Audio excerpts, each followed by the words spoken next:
Wow, that's dope. This is my first time going live on YouTube. What's up, y'all? It's your boy Derek Bumstead, whatever you know me as, coming to you live from YouTube. That's crazy.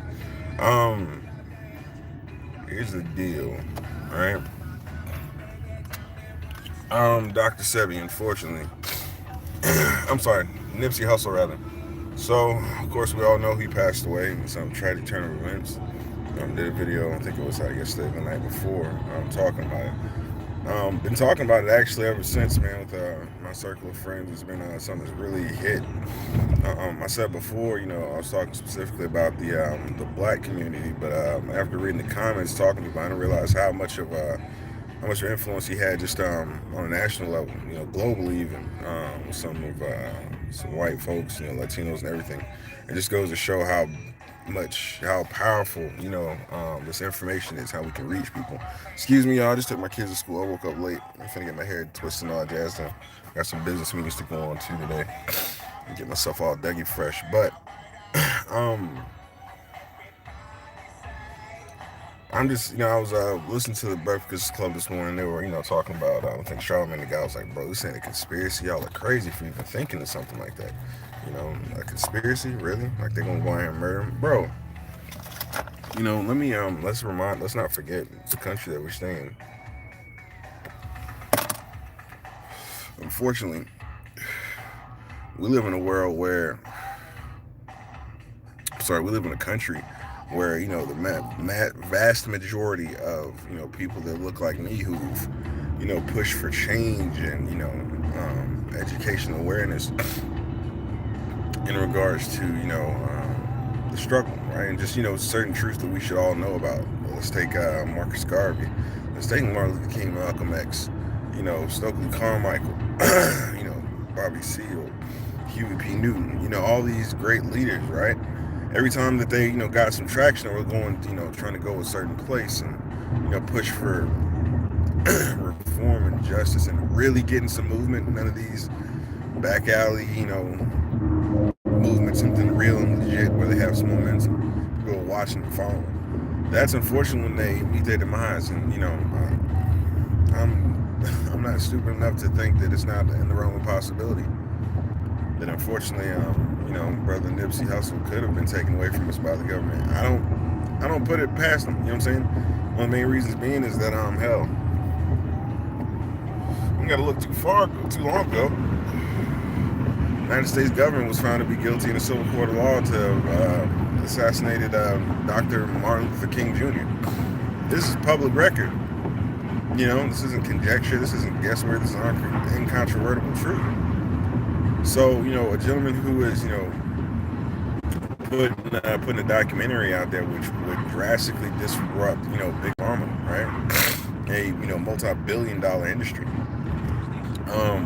With just, simple solutions as, proper diet, right? No longer do you need these, what the gentleman get in trouble for a while back, where he, bought the AIDS cure and was jacked up the price to $1,000 a pill or something crazy like that, right? This is the industry we're talking about, where these medicines, these cures, or these, rather not even cures, these treatments for diseases are just, outlandishly expensive. Bro, you know what I'm saying? This is what we're dealing with here, you know what I'm saying? And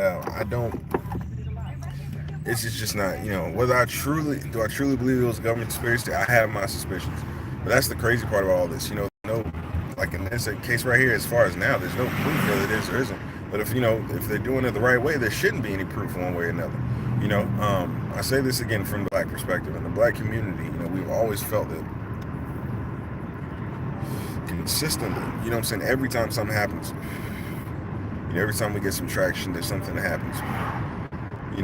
Take the Charleston 9 shooting. What I'm saying? A lot of people feel that because that whether it was government related or not, but during the Charleston massacre, which I was out there for a couple of years ago, right, where the 9 parishioners were killed in the church by I'm not gonna say his name, the white supremacist though, right, the kid, fucking monster. That the reverend that was killed in there was a very vocal gentleman, representative for the black community. He was out there pushing for real change, going after things. They called him the modern day Martin Luther King. You know, he was gaining a lot of traction. For some reason, he ended up passing away. So I think that, what we have to realize is that in this country, the path to enlightenment, the path to, justice has, in black people's case, now I don't even say just black people, I think it's, more than just us, because the Native Americans, same way, a lot of the Latino Americans, the struggle for, equality and rights and all these things for just overall good has never been paid, with just, rainbows and sunshine. It's always been, over the blood of our ancestors, right? That's just what it is. Like, it's unfortunate. It's something I would love to believe. It's easier to believe the contrary to where, oh man, it's just gang violence. And let me be clear on that as well. Do I think that do I think that's a problem? Absolutely. But as in all cases, whenever something's real is brought up, the narrative always gets pushed to black on black violence, which is a bullshit statistic because as we all know, crime is about opportunity. Shit, lady. Goddamn, don't hit me. Crime is about opportunity, proximity. That's what it is. It's if you're more than likely to get killed by somebody who looks like you than anybody else because we're tribal people. Not just black people, but the human race in general. We're around people that look like us. It's just the facts. But I don't know. I think it's just suspicious that the guy walks up and gets killed by, someone in his own hood. Let's look at it. What does this do? What does this do to push the narrative, to push the separation, to keep us under control?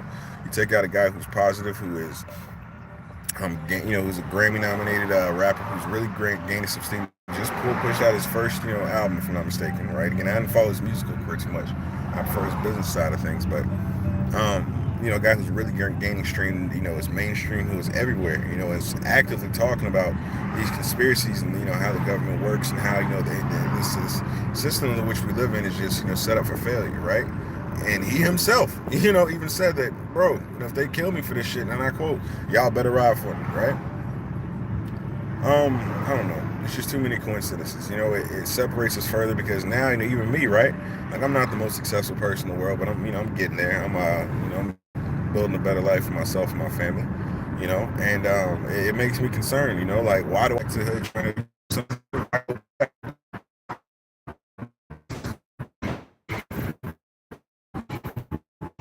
I think like the live video the other day, he was like, man, I was about to go projects and hang out and do whatever out there, and he was like, nope, I'm staying in the house. You know what I'm saying? In those circles.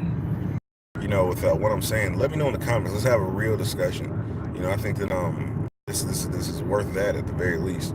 Anyway, I'm gonna listen to the Breakfast Club and go from there. One, I won't say positive, but one thing that is cool coming from this is that Nick Cannon decided to go ahead and he said it anyway. That he's gonna go ahead and finish the work, finish the documentary, which I think is huge. Huge for him. I don't think people really realize how deep Nick Cannon is into all this stuff. Like, very positive brother. I'm gonna be honest, it kind of was a surprise for me, up until, I'll say, probably about a year or two ago that he was into this type of stuff. But the brother's out there, man. He's pushing. He's on these different shows talking about his specific beliefs. He doesn't hide from it. He's really out there. And I don't know. I think there's always been in the black community specifically, right? And again, I'm just speaking from my perspective because I'm not knowledgeable on the other cultures and how they deal with stuff like this, or even if it happens like this. But in the black community, there's always this subconscious fear that, if you do too much, if you speak too loud, right, you then become a target. Something's going to happen. Whether it be death, imprisonment, or even allegations of sexual assault or abuse that just somehow happen to come out of the woodwork when you're pushing for stuff. It's just something that's everybody feels in the back of their head. And I don't think it's unfounded whatsoever. Again, look at the history. I brought up such cases as, again, Martin Luther King, Malcolm X, all these different leaders, Marcus Garvey. All right, this is, I don't know, bro. I don't know. Y'all be safe. Have a great morning. Tell me what you think down in the comments. Let's talk about this shit here. I think it's definitely worth some conversation. Have a great day. Keep hustling. Keep grinding out there. And I'll be doing some cold calling as well for the guys who are more on the business tip. Follow my page for that. I'm doing some cold calling on my personal page, and I'm gonna try to go live here too, because I haven't done it. This will be the second one. Well, I'm sorry, that'll be the second one I've done out here. Anyway, y'all be safe. Have a great day, and let's rock and roll, baby.